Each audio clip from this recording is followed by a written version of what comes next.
يعني جبورايا قشتيا جيهاني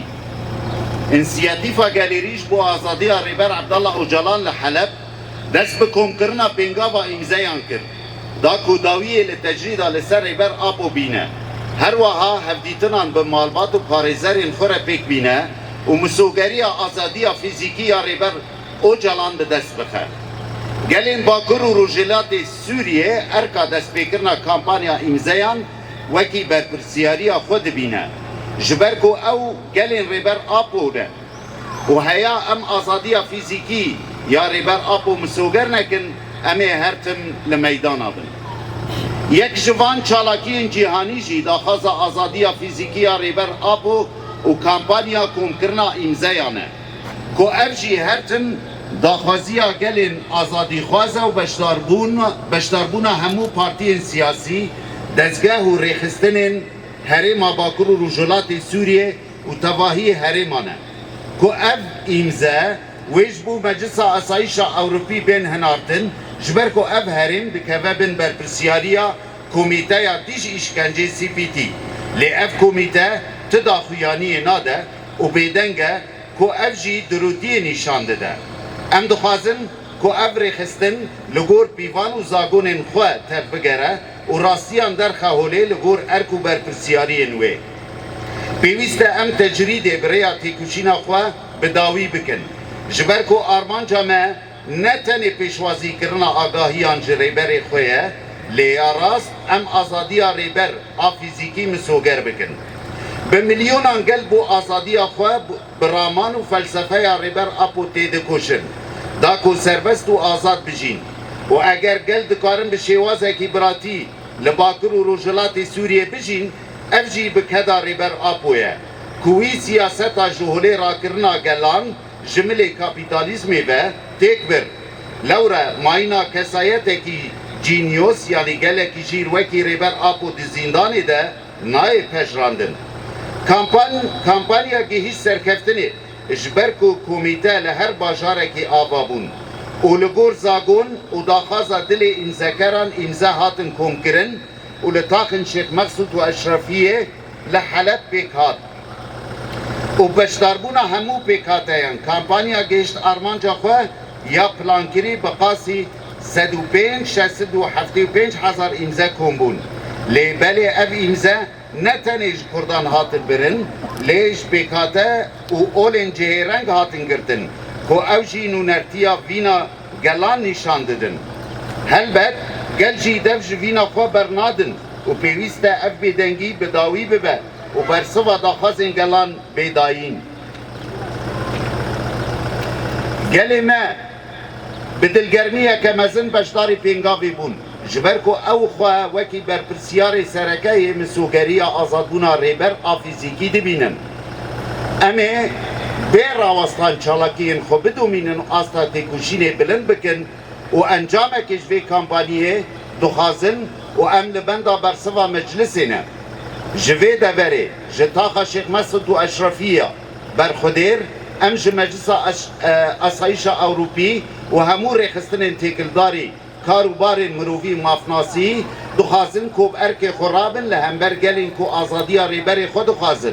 و زخته بدن دستلاداری ترکیه دا کو آزادی ریبر گلی روجلات ناوین به جهبه جبر کو آزادی فیزیکی یا ریبر آپو کلیتا چارسری تواهی پرسکریکن روجلات ناوینه سیویکی سیسیان 2024 انسياتيفا سوريا آزادية ريبر عبدالله اوجلان. إلى الرأي العام بدأت المبادرة الشعبية لحرية القائد عبدالله اوجلان في حلب بتاريخ 10/2/2024 بحملة جمع التواقيع من أجل إنهاء العزلة في إمرالي وعقد اللقاءات مع العائلة والمحامين وضمان الحرية الجسدية للقائد عبدالله اوجلان.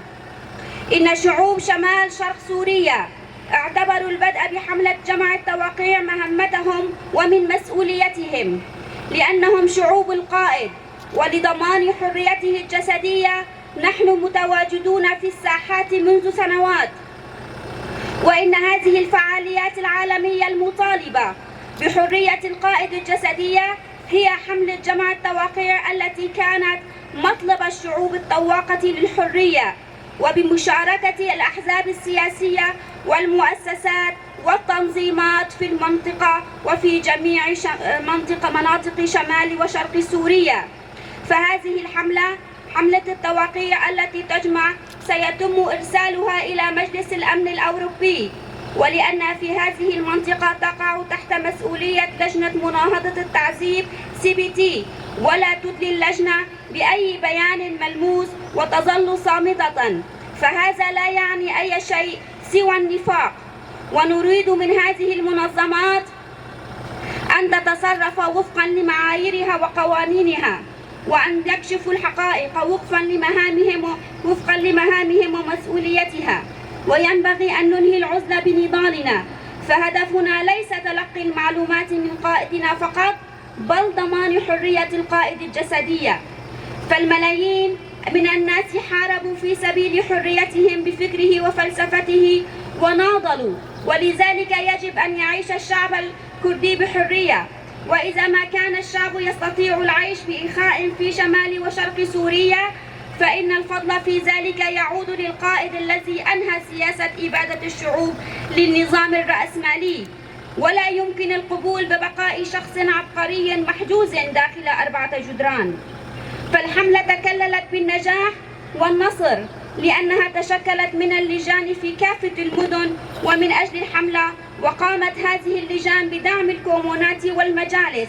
وفقا للقوانين. جمعت التواقيع من كافة الراغبين، وانتهت في أحياء الشيخ مقصود والأشرفية بحلب بمشاركة كافة المكونات، وحققت الحملة هدفها الذي كان مخططا له، وتم جمع قرابة 105,675 ألف توقيع. فالتوقيع التي جمعت لم تكن من الكرد فقط، بل كانت من مختلف الأطياف والأديان، وهي التي تمثل إرادة الشعوب، والشعب لن يتخلى عن إرادته. ويجب إنهاء هذا الصمت والاستجابة لمطالب الشعب،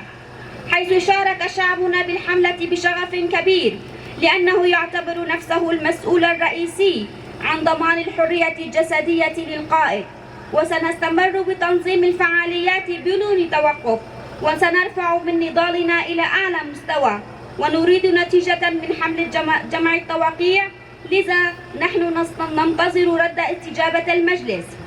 ومن هنا من حي الشيخ مقصود المقاوم نطالب مجلس الأمن الأوروبي ومن جميع المنظمات المعنية بالشؤون الإنسانية والحقوقية أن تقوم بواجبها تجاه الشعوب الطواقة للحرية لرؤية قائدها، وتضغط على السلطات التركية لإطلاق سراح قائد شعوب الشرق الأوسط، لأن حرية القائد الجسدية هي مفتاح الحل الوحيد لجميع قضايا الشرق الأوسط. 31/3/2024. بسروق جيان نابه، بسروق جیان نابه، بسروق جيان نابه، بسروق جیان نابه.